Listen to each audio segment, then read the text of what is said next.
গ্রাম এখানে বক্তব্য দিয়েছেন। আমি বেয়াদবি ক্ষমা করবেন, আমি তাদের ছাত্র হওয়ার যোগ্য না। আমি একটু ভারতের ইতিহাস তুলে ধরবো যে ভারত শুধুমাত্র এখনই এই ধরনের অপকর্ম করে না। 1947 সালের পর থেকে ভারত শুধু মুসলমান নয়, বাংলাদেশের মানুষের উপর আক্রমণ করেছে, বলেন ঠিক কিনা? আমি ভারতের ইতিহাস তুলে ধরতে চাই। 1966 সালে কলকাতায় 100 মানুষ হত্যা করে, 1983 সালে নেলি গণহত্যা 1800 মানুষ হত্যা করে, 1989 সালে 2500 মানুষ হত্যা করে, 1987 সালে হাসিমপুরে গণহত্যা হয়েছিল, 1992 সালে বোম্বাই দাঙ্গায় 900 মানুষ মেরেছিল, যা বাবরি মসজিদ দাঙ্গা জড়িত ছিল।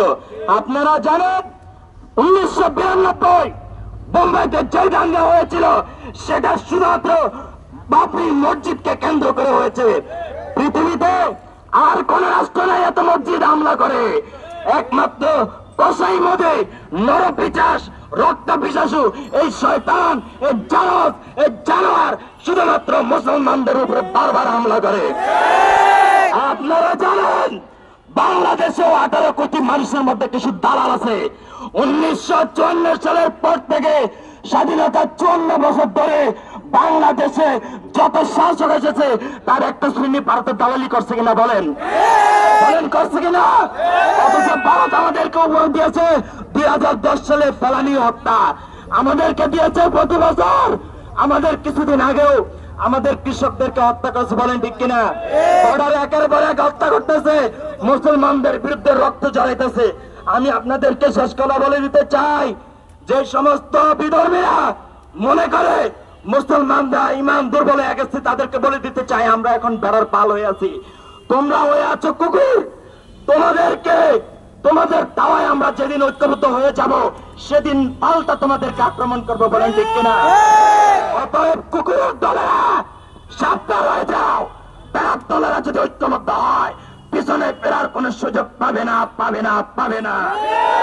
আমি আমার বক্তব্য শেষ করছি, তার আগে একটি বলে দিতে চাই, আপনারা কি কেউ ভারতের দালালকে মেনে নিবেন? আগামী থেকে ভারতের কর্তৃত্ববাদ মেনে নেবেন? ভারতের গোলামি কি মেনে নেবেন? তাহলে সবাই ঐক্যবদ্ধ হন, আগামীতে ভারতকে রুখে দিব।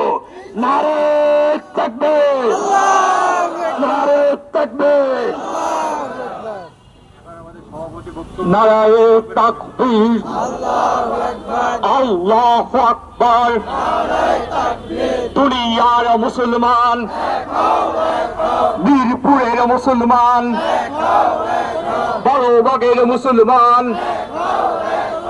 এক হও, লড়াই করো। সম্মানিত বন্ধুগণ, আজকের সমাবেশ মানববন্ধনের শেষ পর্যায়ে আছি আমরা। আপনারা সবাই জানেন আজকের গণসমাবেশ মানববন্ধনে সভাপতিত্ব করবেন সম্মানিত মাওলানা মুফতি মোহাম্মদ